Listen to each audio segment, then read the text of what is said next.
मैं संतोष कुमार मिश्रा आप सभी का हार्दिक स्वागत करता हूं। आज विज्ञान की कक्षा में हम लोग पढ़ेंगे प्रकाश का परावर्तन। प्रकाश का परावर्तन क्या है, प्रकाश के परावर्तन के नियम कौन कौन से हैं और इसको हम रेखा चित्र के माध्यम से किस तरीके से प्रदर्शित कर सकते हैं। तो चलिए शुरू करते हैं आज की कक्षा। सबसे पहले परिभाषित करते हैं प्रकाश के परावर्तन को। प्रकाश का परावर्तन क्या कहलाता है? तो प्रकाश का किसी सतह से टकराकर उसी माध्यम में वापस लौटना प्रकाश का परावर्तन कहलाता है। प्रकाश का किसी सतह से टकराकर वापस उसी माध्यम में लौट जाना प्रकाश का परावर्तन कहलाता है।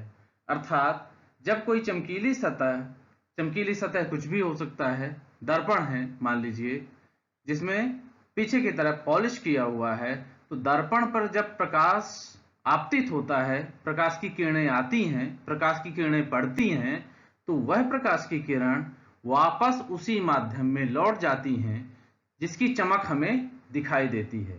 आप दर्पण में कभी ऐसा अक्सर हम लोग किए हैं, आप लोग भी किए होंगे कि प्रकाश की किरण को हम दर्पण पर आपतित करते हैं और उस आपतित किरण को हम परावर्तित कर देते हैं अपने किसी दोस्त के चेहरे पर या किसी दूसरी सतह पर। तो जो दूसरी सतह है उस पर हमको स्पष्ट रूप से प्रकाश की किरण दिखाई देती है। मतलब जो प्रकाश की किरण आई, कहाँ आई प्रकाश की किरण आई दर्पण पे। इस प्रकाश की किरण को हमने परावर्तित कर दिया, लौटा दिया, हमने उसका एंगल चेंज किया और उस एंगल को चेंज करके हम उसको दूसरी तरफ जहां हम चाहें वहां हम उसको परावर्तित कर सकते हैं। चाहे उधर सामने की तरफ हमारा कोई दोस्त खड़ा हो, हम उसके चेहरे पर उसको परावर्तित कर सकते हैं, वहां हमको उसकी चमक दिखाई देगी कि प्रकाश की किरण वहां गई है। तो यही है प्रकाश का परावर्तन। प्रकाश का परावर्तन का मतलब सीधा सा है कि प्रकाश जहां से आई है उसी माध्यम में वापस लौट जाए, तो यही कहलाता है प्रकाश का परावर्तन। अब प्रकाश के परावर्तन को समझने के लिए हमको कुछ मुख्य शब्दों पर ध्यान देना होगा।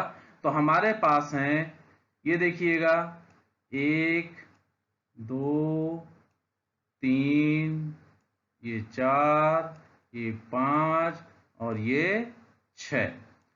कुल 6 शब्द हैं हमारे पास।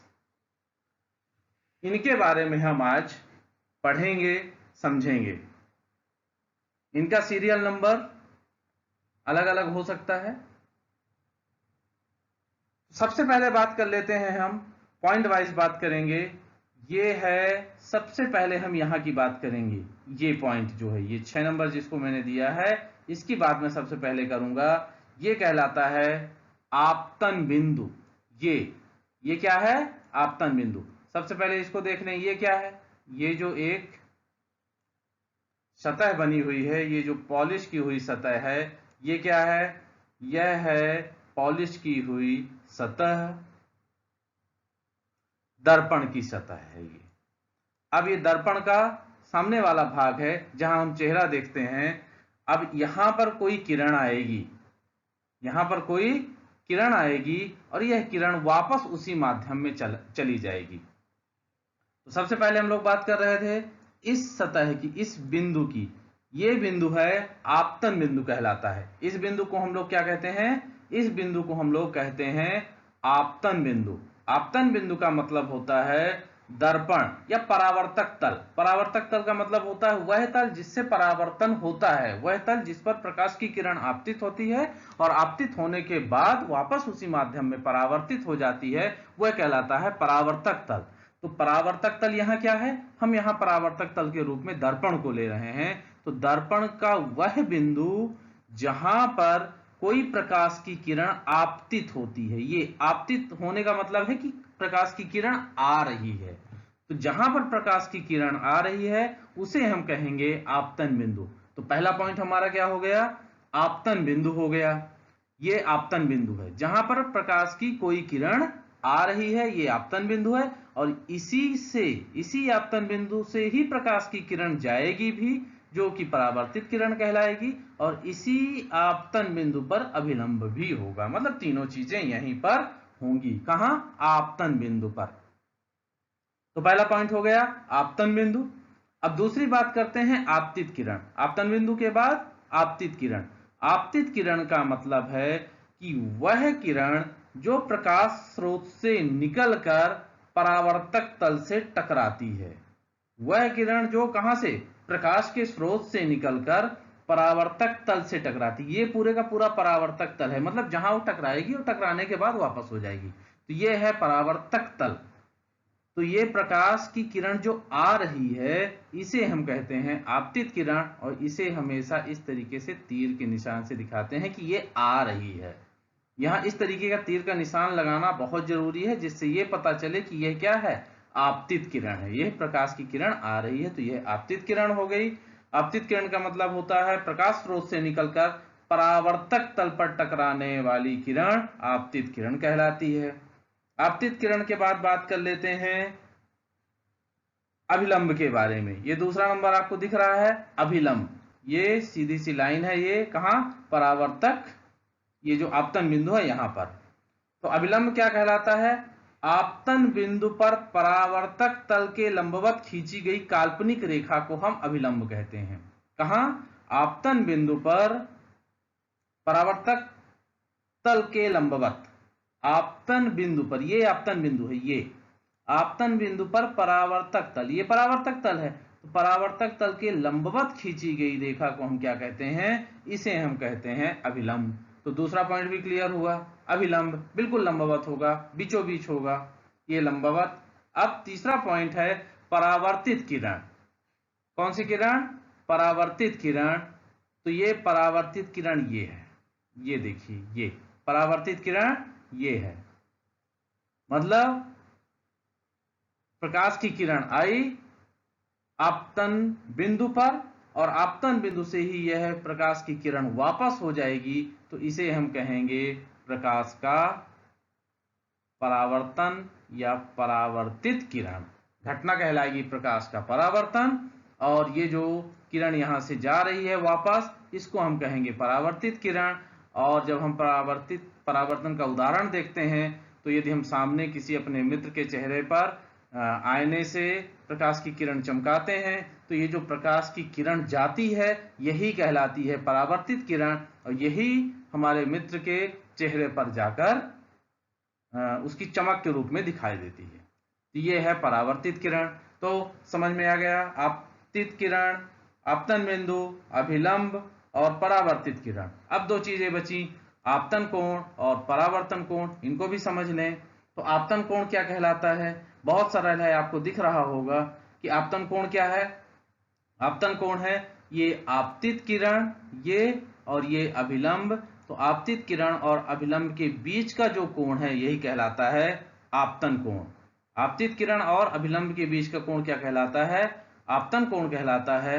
और परावर्तन कोण क्या कहलाएगा, तो परावर्तन कोण भी बहुत सरल है, परावर्तित किरण और अभिलंब के बीच का ये वाला कोण क्या कहलाएगा, परावर्तन कोण कहलाएगा। तो इस तरीके से ये हो गया प्रकाश का परावर्तन। इन शब्दों को, जो 6 महत्वपूर्ण इसके बिंदु बताया हूं, इसको जरूर याद कर लीजिएगा, देख लीजिएगा। चलिए आगे देखें। ये प्रकाश के परावर्तन से संबंधित जो अभी आपको मैं 6 बिंदु बताया हूं, उसके नोट्स हैं आपके सामने, इनको याद कर लीजिएगा, देख लीजिएगा। आपतन बिंदु, परावर्तक तल का वह बिंदु जहां कोई प्रकाश किरण आपतित होती है, आपतन बिंदु कहलाता है। आपतित किरण, प्रकाश स्रोत से निकलकर परावर्तक तल पर टकराने वाली किरण आपतित किरण कहलाती है। अभिलंब, आपतन बिंदु पर परावर्तक तल के लंबवत खींची गई काल्पनिक रेखा को अभिलंब कहते हैं। परावर्तित किरण, परावर्तक तल से परावर्तन के उपरांत प्राप्त होने वाली किरण परावर्तित किरण। आपतन कोण, आपतित किरण और अभिलंब के बीच का बना कोण परावर्तन कोण, परावर्तित किरण और अभिलंब के बीच का बना कोण, ये कहलाता है प्रकाश के परावर्तन के मुख्य बिंदु। अब चलिए मैं आपको इसको ड्रॉ करना बताता हूं कि प्रकाश के परावर्तन को आप रेखा चित्र के माध्यम से कैसे दिखा सकते हैं। एग्जाम में आता है कि प्रकाश का परावर्तन क्या है, रेखा चित्र के माध्यम से समझाइए। तो बहुत सरल है, सबसे पहले आपको एक लाइन खींचना है, ये है परावर्तक तल। परावर्तक तल में आपको यहाँ नीचे पॉलिश, इस तरीके से पॉलिश कर देना है। मैं दूर दूर बना रहा हूं, लेकिन आप स्पष्ट बनाएंगे। ये इस तरीके से इसमें हमने पॉलिश कर दिया, थोड़ा सा तिरछा पॉलिश करेंगे, ये इस तरीके से देखिए, ये ये हमने इस पे पॉलिश कर दिया। अब इसके बाद हमको क्या करना है, हमको एक आपतन बिंदु बना लेना है। आपतन बिंदु बीचों बीच, ये मान लीजिए हमने आपतन बिंदु कोई भी बना लिया। कहाँ, अब यहां से हमको एक किरण लाना है। ये देखिए, ये प्रकाश की किरण आई, तो ये जो प्रकाश की किरण आ रही है ये क्या है, यह है आपतित किरण। यह क्या है, आपतित किरण। और कहाँ आई, ये पॉइंट जो है ये क्या है, यह है आपतन बिंदु, परावर्तक तल का वह सतह जहां प्रकाश की किरण आपतित होती है। यह हो गया। अब इसके बाद यहां से इस प्रकाश की किरण को क्या कर देंगे, हम परावर्तित कर देंगे। ध्यान रखेंगे एंगल बराबर होना चाहिए, एंगल इसका बराबर होना चाहिए। तो ये हो गया प्रकाश की परावर्तित किरण। अब यहीं पर हमको अभिलंब बनाना है, ये हो जाएगा अभिलंब। ये क्या हो गया, अभिलंब। आप बिल्कुल सीधा बनाएंगे, डॉटेड लाइन रहेगा, ध्यान रखिएगा डॉटेड रहेगा। ये आपका पूरा सीधा नहीं रहेगा, क्योंकि ये काल्पनिक रेखा है, तो डॉटेड लाइन रहेंगी, मतलब पूरी लाइन जुड़ी हुई नहीं रहेंगी, डॉट डॉट करके आपको इसको बनाना है। इस तरीके से, इस तरीके से बनाना है, ध्यान रखिएगा। ये हो गया। अब इसके बाद आपको प्रकाश, ये हो गया, बन गई। अब ये दो, और यहां पर आपको क्या कर देना है, ये एक एंगल बना देना है। ये कौन सा एंगल होगा, यह होगा आई, इसको कहते हैं हम आपतन कोण। ये क्या है, आई आपतन कोण। ये क्या होगा, ये होगा आर, ये होगा कौन सा कोण, परावर्तन कोण। तो ये आई आपतन कोण और ये परावर्तन कोण। इस तरीके से हम यह चित्र बना सकते हैं। इसको हम क्या कर देंगे, यहां लिख देंगे, ये कौन सा है, यह है आपतित किरण, लिख लीजिएगा। ये कौन सा है, ये है परावर्तित किरण, ये लिख लीजिएगा। ये क्या है, ये है अभिलंब, ये लिख लीजिएगा। ये कौन सा है, ये है आपतन कोण, और ये है परावर्तन कोण, ये है परावर्तन कोण। तो ये कितने पॉइंट हो गए, 1 2 3 4 5, और ये 6 नंबर ये हो जाएगा आपका आपतन बिंदु। इस तरीके से हम प्रकाश के परावर्तन को ड्रॉ कर सकते हैं आराम से। चलिए, प्रकाश के परावर्तन के जो दो मुख्य नियम हैं उनको भी समझ लें। प्रकाश के परावर्तन के दो मुख्य नियम हैं। पहला नियम कहता है आपतन कोण का मान सदैव परावर्तन कोण के बराबर होता है। मतलब ये देखिएगा, ये है आपतन कोण, ये है आपतन कोण। तो आपतन कोण का मान सदैव परावर्तन कोण के बराबर होता है। ध्यान रखिएगा, ये आपतन कोण का मान सदैव किसके बराबर होगा, परावर्तन कोण के बराबर होता है। सबसे पहला I बराबर R, I is equal to R, ये हो गया पहला नियम। दूसरा नियम कहता है आपतित किरण आपतन बिंदु पर अभिलंब तथा परावर्तित किरण सभी एक ही तल पर होते हैं। तो एक ही तल हमको दिख रहा है, ये देखिए आपतित किरण यहीं पर है, अभिलंब ये आपतन बिंदु पर, अभिलंब भी यहीं पर है, और परावर्तित किरण भी यहीं पर है। तो ये तीनों कहाँ होते हैं, एक ही तल होता है, एक ही तल पर स्थित होते हैं। ये देखिए एक ही तल है ना, तो एक ही तल पर ये तीनों स्थित होते हैं, तो ये कहलाता है प्रकाश का परावर्तन। ये दूसरे नियम को अच्छे से देखिएगा। आपतित किरण, ये है आपतित किरण, आपतित किरण ये देख लीजिए, ये आपतित किरण और ये परावर्तित किरण, और ये आपतन बिंदु पर अभिलंब, सॉरी आपतन बिंदु पर ये अभिलंब बीचों बीच। तो आपतित किरण, परावर्तित किरण और आपतन बिंदु पर ये अभिलंब, तीनों एक ही तल पर होते हैं, तीनों एक ही तल है। कौन सा, ये परावर्तक तल है, तीनों एक ही तल पर होते हैं। और पहला नियम क्या था, आपतन कोण का मान, ये आपतन कोण है I, और ये क्या है, परावर्तन कोण है R। तो I और R दोनों बराबर होते हैं, मतलब आपतन कोण का मान सदैव परावर्तन कोण के बराबर होता है। उम्मीद करता हूं कि प्रकाश का परावर्तन आपकी समझ में आ गया होगा। यदि कहीं कोई समस्या होती है तो बिना किसी संकोच के आप कमेंट बॉक्स में कमेंट कर दें, मैं कोशिश करूंगा कि आपकी समस्या का समाधान कर पाऊं।